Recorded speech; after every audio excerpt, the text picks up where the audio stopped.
உதகை அப்படின்னாவே மாபெரும் சுற்றுலாத்தலம். அது அனைவருக்கும் தெரியும். மிக எல்லாத்துக்கும் பிடிச்ச ஒரு இடம். அப்படிப்பட்ட ஒரு இடத்துல ஒரு மிகப்பெரிய அசம்பாவிதம் நடந்திருக்குது அப்படின்னா, எல்லோருடைய மனதையும் அதாவது ரொம்பவும் வேதனைப்படுத்தக்கூடிய ஒரு விடயமா இருக்குது அப்படிங்கிறத நம்ம பார்க்கணும். அப்படிப்பட்ட சம்பவம் சமீபத்துல நடந்திருக்குது. என்ன மாதிரியான சம்பவம், இதுல யார் யாருக்கு எந்த மாதிரியான ஒரு இழப்பு ஏற்பட்டிருக்குது அப்படிங்கிறத நம்ம காணொலியில பார்க்க போறோம். அதுவும் முக்கியமா மக்கள் இந்த கட்டடத்தை இந்த மாதிரி பாழடைஞ்ச கட்டடத்தை நீக்கிங்கன்னு நகராட்சிக்கு பல முறை மனுக்கள் தந்தும் அதன் மேல நடவடிக்கை எடுக்காம இருந்ததனுடைய விளைவு இன்னைக்கு 6 உயிர்கள் பலி போயிருக்குது. மேலும் சில பேர் மருத்துவமனையில உயிருக்காக போராடி கொண்டு இருக்கக்கூடிய சூழல்ல இதற்கு முழுக்க முழுக்க நகராட்சி பொறுப்பேற்று அவர்கள் குடும்பத்திற்கு தேவையான அனைத்து விடயங்களையும் செய்து கொடுக்கணுங்கிறது தான் நம்ம இந்த காணொலியில பார்க்க போறோம். உங்களோட நான் உயிர்மை வசந்தகுமார். வாங்க காணொலிக்குள்ள போவோம்.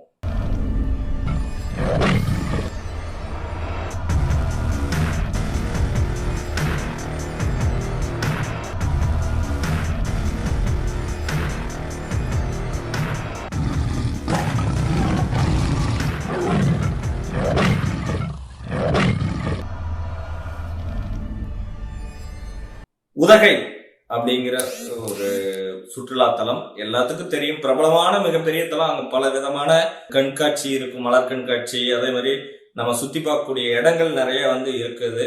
ஒரு அழகான பூமின்னு சொல்லலாம், ஒரு மலை பிரதேசம்.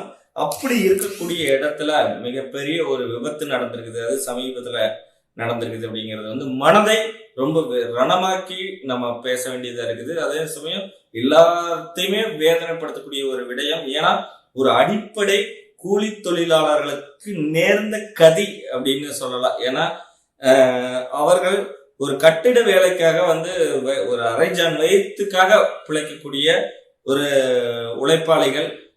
இன்னைக்கு வேலைக்கு போனாதான் அந்த கையில கூலி வாங்கினாதான் காலத்தை ஓட்ட முடியும் அப்படின்னு இருக்கக்கூடிய ஒரு பொருளாதார பின்னடைவான குடும்பத்தை சார்ந்தவர்கள். அதுவும் பெண்மணிகள் ஒரு 6 பேர் இறந்து போயிட்டாங்க. அது எப்படி அப்படின்னா, லவ்டேல், அதாவது உதகையில லவ்டேல்ங்கிற பகுதியில காந்தி நகர் அப்படிங்கிற இடத்துல ஒரு கட்டட வேலை நடக்குது. அதுவும் மேத்யூ அப்படிங்கிற ஒருத்தருடைய வீட்டு வேலை நடக்கிறது.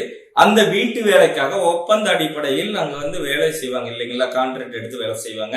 அந்த வேலைக்காக அங்க கட்டட பணிக்காக அந்த பகுதியில் இருக்கக்கூடிய பெண்களும் ஆண்களும் வேலைக்காக போயிருக்கிறாங்க.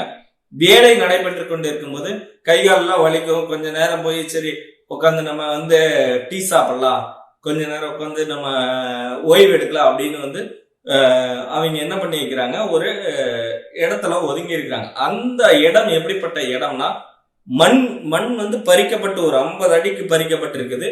அதற்கு மேல் பார்த்துட்டீங்கன்னா அந்தரத்துல ஒரு பழைய பாழடைந்த கழிப்பிட கட்டிடம் நகராட்சிக்கு உட்பட்ட கட்டிடம் அங்க அரசு பொது கழிப்பிடம் இருக்குது. அது எப்படின்னா இப்படி அந்தரத்துல இருக்கு. அடியில உட்காந்து எல்லாருமே அமர்ந்து அவர்கள் இளைப்பாறுதல செஞ்சுட்டு இருந்திருக்கிறாங்க. அதாவது தேநீர் குடிச்சிட்டு அப்படியே இன்னைக்கு வேலை முடிஞ்சுன்னு நம்ம வீட்டுக்கு போகலாம், வீட்டுக்கு போனே நம்ம குழந்தைகள்லாம் எதிர்பார்த்துட்டு இருக்கோம். நம்ம குழந்தைகளுக்கு நாளைக்கு ஸ்கூலுக்கு அனுப்பணும், அப்படி பல விதமான எதிர்பார்ப்புகளோட அவங்க தன்னுடைய வாழ்க்கை முறைகளை பகிர்ந்துக்கிட்டு பேசிட்டு ஒரு சந்தோஷமா அங்க உட்காந்து டீ குடிச்சிட்டு இளைப்பாறுதல பண்ணிட்டு இருந்திருக்காங்க. அந்த நேரம் அவர்களுடைய எப்படி சொல்றது, ஒரு கெட்ட நேரமா அது என்னன்னு தெரியல. அது இறைவனுக்கு தான் வெளிச்சம். அப்படிப்பட்ட ஒரு தருணத்துல அந்த மேல அந்த இடத்துல தொங்கிட்டு இருந்த அந்த பொது கழிப்பிடம் இடிஞ்சு அவங்க மேல விழுந்துருச்சு. அதுக்குள்ள அடியில எல்லாம் சிக்கிட்டாங்க.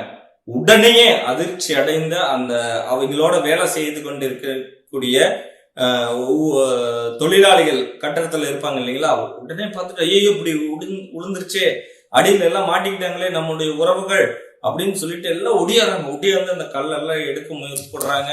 அந்த மண்ணெல்லாம் பறிச்சு அவங்கள காப்பாற்றணும்னு முற்படுறாங்க. ஆனாலும் அவங்கனால எவ்வளவு தூரம் பண்ண முடியல. உடனடியே அதை தகவல் அறிஞ்சு காவல்துறையெல்லாம் வராங்க. காவல்துறையெல்லாம் பாக்குறாங்க. மறுபடியும் ஜேசிபி கூட்டிட்டு வர சொல்லி ஜேசிபி கூட்டிட்டு வந்து அந்த கற்களை எல்லாம் அகற்றி அந்த இடிபாடுகளுக்குள்ள சிக்கி இருக்கிறவங்கள ஒரு 10 பேர், கிட்டத்தட்ட ஒரு 10 பேர் இருந்திருக்கிறாங்க.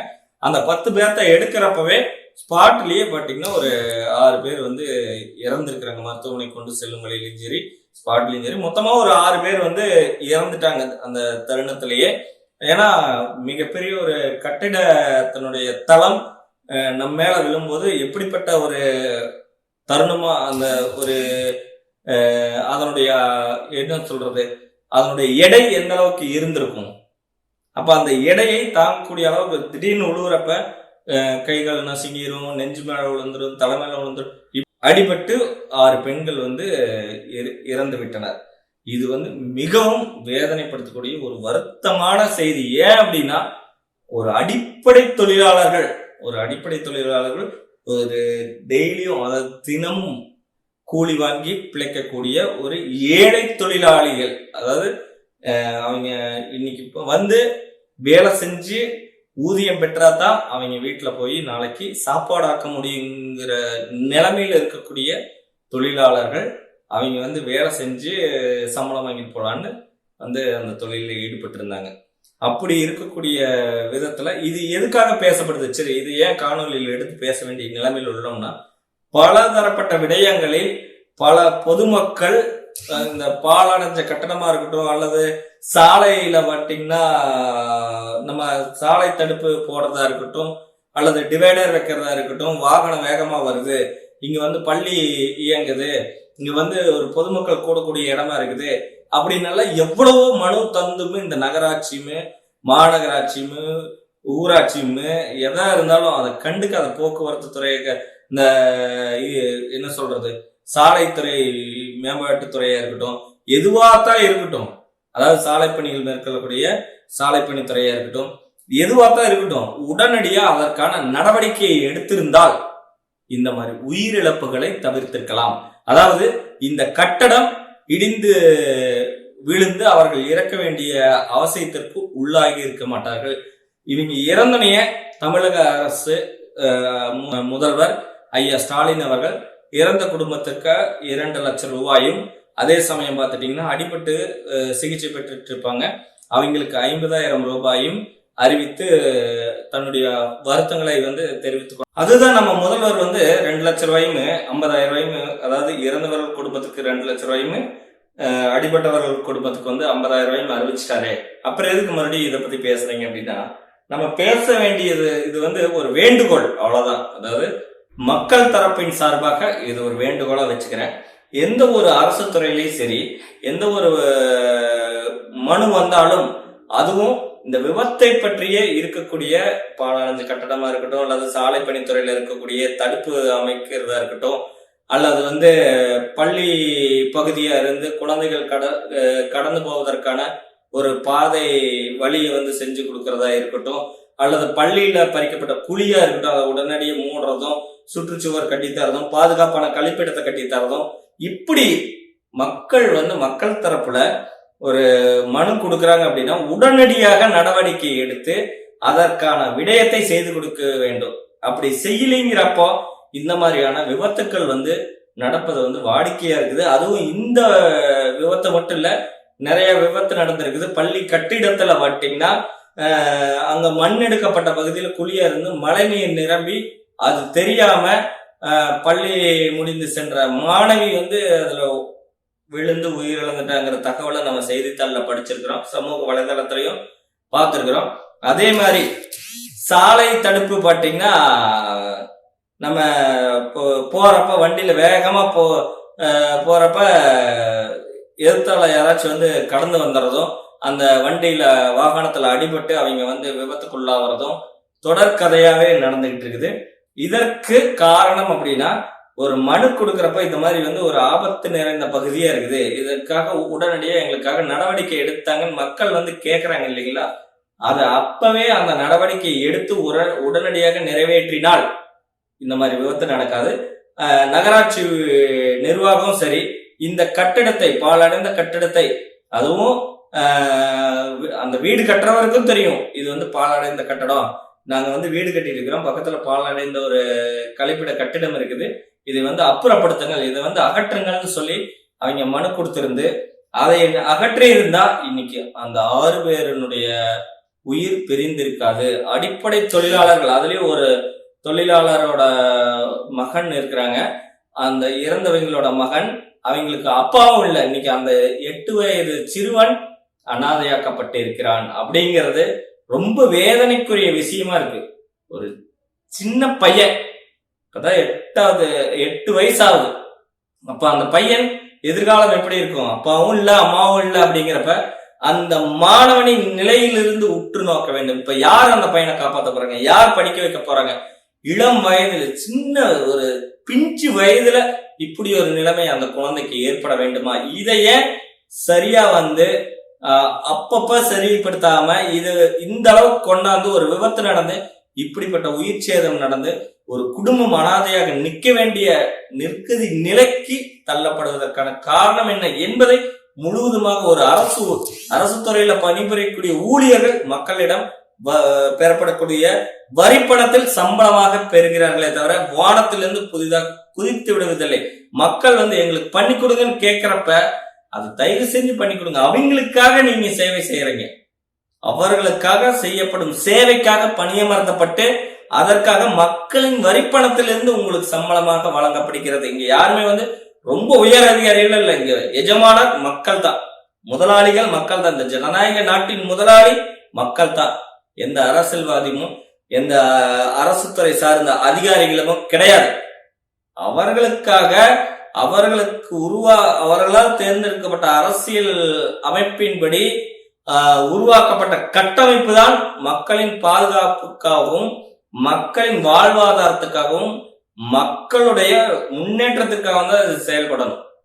ஆனா மனுவை கொண்டு போய் கொடுத்தா உடனே அதுக்கான நடவடிக்கை எடுக்காதது, மேல் அதிகாரிகளுக்கு அனுப்பாதது, ஒரு சமூக ஆர்வலர் இதை இந்த மாதிரி இருக்குதுன்னா சொன்னா உடனடியே எந்த துறையில நடவடிக்கை எடுத்து அதை உடனடியே பண்ணி தராங்க அப்படிங்கறத பார்த்தா இங்க இல்லைங்கிறது தான் கேள்விக்குறியா இருக்குது. அதற்காக எவ்வளவோ இயக்கங்கள், சமூக நலன் சார்ந்த இயக்கங்கள் பல செயல்படுது. அதுல எடுத்துக்காட்ட அந்த 10 ரூபாய் இயக்கத்தை சொல்லலாம். நிறைய இயக்கங்கள், நிறைய சமூக ஆர்வலர்கள் இதற்காக பாடுபட்டு கொண்டிருக்கிறார்கள். சமூகத்திற்கு மக்களுக்கு எதையாச்சும் செய்யணும், இந்த மாதிரியான பாதுகாப்பு அம்சம் இல்லாததை எல்லாமே நம்ம மாத்தி கொடுக்கணும். சும்மா ஓட்டுக்காக காசை கொடுத்துட்டு ஓட்டை வாங்கிட்டு போனதுக்கு அப்புறம் மட்டும் இல்ல, ஓட்டை வாங்கினதுக்கு அப்புறம் மக்களை ஓட்டுக்காக சந்திக்கிற நீங்க அதுக்கப்புறம் மக்களை மக்கள் பிரச்சனைக்காகவும் அவங்களுடைய அடிப்படை வசதிகளுக்காகவும் அவர்களுக்கு என்ன தேவை இருக்குது, மக்களின் தேவை என்ன என்று குறிப்பறிந்து செய்யும் நோக்கத்துக்காகவும் அவங்களோட நின்று அவர்களுடைய பகுதியில ஆய்வு செஞ்சு உடனடியா அவங்க கேட்கறத பண்ணி கொடுக்கணும். எது நியாயமான கோரிக்கை, எது நியாயமான மனு, இத பண்ணுனா இந்த மாதிரி பாதுகாக்கப்படும், இத பண்ணுனா இவங்களுடைய வாழ்வாதாரம் உயரும், இத பண்ணுனா இவங்களுக்கு வேலை வாய்ப்பு கிடைக்கும், இத பண்ணுனா அவங்க வாழ்க்கையில முன்னேற்றம் கிடைக்கும் அப்படிங்கிற செயல்களை உடனடியாக எடுத்து செய்ய வேண்டும். ஆனா இங்க அப்படிப்பட்ட அரசு இருக்குதானா? எங்க மண்ணை கொள்ளையடிக்கலாம், எங்க மலையை வெட்டி கல்ல கடத்தலாம், இப்படிப்பட்ட போக்குலதான் இருவேறு திராவிட கட்சிகளும் செயல்பட்டு இருக்கிறது என்று அண்ணன் சிந்தமலன் சீமான் அனைத்து மேடையிலும் தோல் உரித்து காட்டிட்டார். இப்படிப்பட்ட ஒரு மக்கள் விரோத போக்குலதான் அரசு செயல்படுது. அதாவது அரசுங்கிறது ஆட்சியாளர்கள், அரசு, ஏன்னா இந்த அரசை இயக்குவது இந்த அரசியலில் வரக்கூடிய ஆட்சியாளர்கள் அரசியலில் முறையற்ற வகையில வெற்றி அடைஞ்சு இங்க ஆட்சியில் அமர்ந்து செய்யக்கூடிய விடயங்கள் தான். அது இருவேறு திராவிட கட்சிகளும் இந்த 55 ஆண்டு காலமாக இன்னைக்கு வரைக்கும் என்ன பண்ணி இருக்குது அப்படின்னு பார்த்தா ஒண்ணும் இல்லை. சும்மா மக்களை அலைக்கழிக்க வேண்டியதான். அரசு அதிகாரிகளாகட்டும் அரசியல்வாதிகளாகட்டும் மக்களை என்னமோ ஒரு பொருட்டாவே எடுத்துக்காம ஓட்டுக்கு மட்டும் போறப்ப அவங்க வீட்டுல உட்காந்து தேநீர் குடிக்கிறது என்ன, தண்ணி குடிக்கிறது என்ன, சாப்பிடுறது என்ன தட்டுல வாங்கி அதுக்கப்புறம் கை கூட கொடுக்க